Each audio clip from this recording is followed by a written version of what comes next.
नमस्कार, मैं डॉक्टर भावना केरा आप सभी लोगों का अपने YouTube चैनल में हार्दिक स्वागत करती हूं और आप सभी से एक रिक्वेस्ट करती हूं कि कृपया मेरे चैनल को लाइक करें, शेयर करें और सब्सक्राइब करें ताकि मैं अपने व्यूज़ इसी तरह आप लोगों को सुना सकूं और अपने जो मेरे उद्गार हैं, जो मेरे मन के भाव हैं, उससे मैं आप लोगों के सम्मुख रख सकूं। हो सकता है कहीं ना कहीं इससे हमारी आने वाली पीढ़ी, हमारे बच्चे जो हैं वो लाभान्वित हो सकें। मेरा उद्देश्य यह है कि जितने भी लोग मुझे सुन रहे हैं उसमें से कुछ लोगों का भी मैं अगर मार्गदर्शन कर सकूं तो ये मेरे लिए बहुत बड़ी उपलब्धि होगी। तो मैं आज यहाँ पर G20 समूह की बैठक जो हमारे देश में हो रही है उसकी भव्यता के साथ साथ सांस्कृतिक विरासत की बात भी करने जा रही हूँ। आप सभी को पता है कि हमारे देश में G20 समूह की बैठक हो रही है जो इस समय दिल्ली के प्रगति मैदान में चल रही है। यह हमारे लिए सौभाग्य की बात है कि हमारे देश में यह आयोजन हो रहा है। सुबह से टीवी चैनल में मैं देख रही हूँ जिसमें न्यूज़ में दिखाया जा रहा है कि हमारे देश की सांस्कृतिक विरासत, उसका खान पान, उसकी भव्यता का प्रदर्शन सभी देशवासियों का मन मोह रहा है। देश प्रगति की ओर है।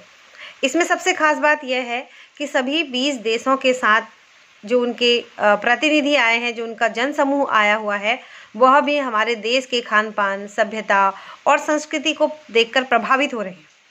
निसंदेह यहाँ से भारत की समृद्धि और विशालता का प्रचार प्रसार होना लाजमी है।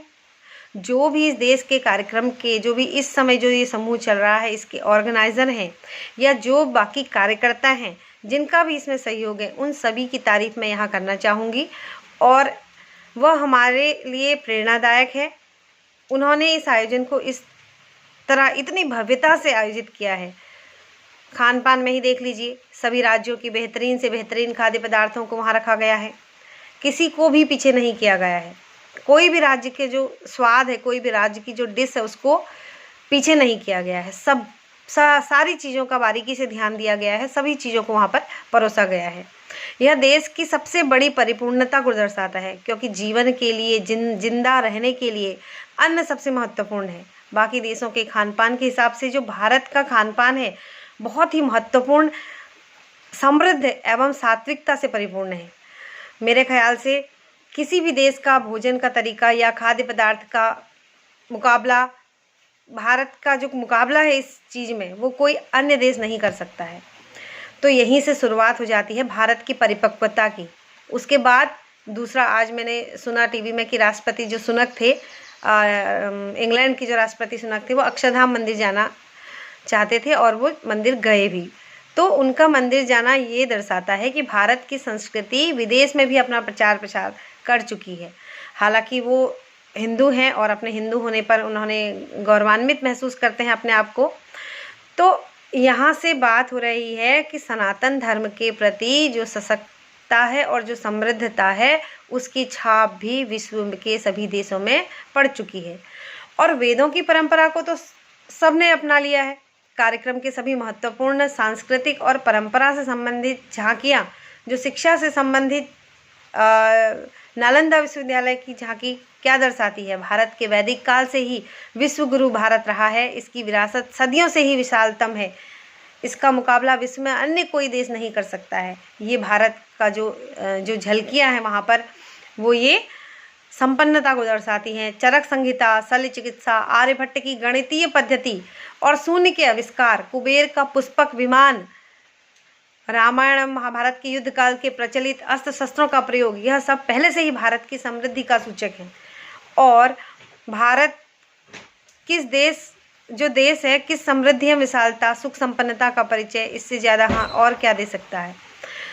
तो हमारा देश जो है वो प्रगति के पथ पर है। हमें गर्व है अपने लोकतांत्रिकता पर और इसकी संस्कृति पर। हमें गर्व है भारत के प्रधानमंत्री और समस्त देशवासियों पर। भारत की प्रभुता और संपन्नता को बनाए रखना अब यहाँ से हमारा कर्तव्य है। तो भारत के सूर्य मंदिर की झलकियाँ भी जो उसमें दिखाई गई हैं, सोलर पावर जो भारत ने स्थापित किया है अन्य देशों में, तो भारत सर्वप्रथम संपन्न है, सर्वसंपन्न है और हमारा कर्तव्य है कि हम भी देश को आगे बढ़ाने में, इसकी प्रगति में, इसके उत्थान में सहायक बने।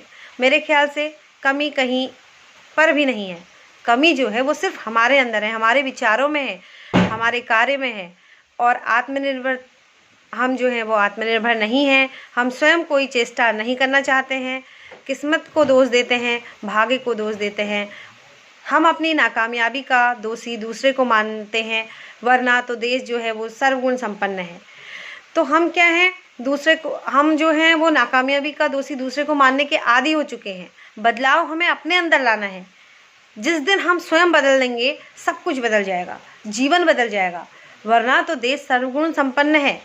और अंत में अब मैं बस यही कहना चाहूँगी कि हम अपने अंदर बदलाव लाएं, देश की प्रगति में सहयोग करें, स्वयं के बारे में न सोचकर अपनी भावी पीढ़ी के बारे में जिस दिन से हम सोचने लगेंगे, देश अवश्य ही प्रगति करेगा। और मैं बात करती हूँ यहाँ पर देश की प्रगति के साथ साथ जो मैंने अभी आप सभी के सम्मुख बात रखी है कि हम अपने अंदर से बदलाव लाएं, अपने स्वयं अपने घर के माहौल में बदलाव लाएं, अपने आसपास के माहौल में बदलाव लाने की कोशिश करें। जिस दिन हम स्वयं बदलेंगे, हमारे साथ साथ हमारा घर परिवार के अन्य सदस्य, हमारे समाज के, हमारे आसपास के अन्य लोग, धीरे धीरे हमारा घर परिवार समाज के साथ साथ देश की प्रगति, देश में बदलाव लाना, निस्संदेह बदलाव आएगा। और बदलाव सर्वप्रथम कहाँ से लाना है? विचारों से, सोच से बदलाव लाना है। हम अपने विचारों से आज भी बहुत पीछे हैं, हम अपनी सोच से आज भी बहुत पीछे हैं।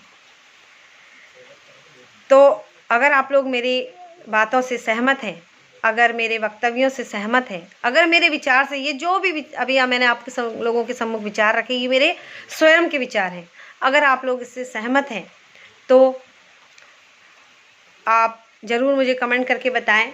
और अंत में बस एक बात और कहना चाहूँगी कि मेरे चैनल को लाइक करें, शेयर करें और सब्सक्राइब करें। अपना सहयोग मेरे साथ बनाए रखें ताकि मैं इसी तरह आपके साथ अन्य जानकारी भी शेयर करूँगी। और मुझे सुनने के लिए बहुत बहुत धन्यवाद। इसी के साथ मिलती हूँ अगली वीडियो में, तब तक के लिए बाय।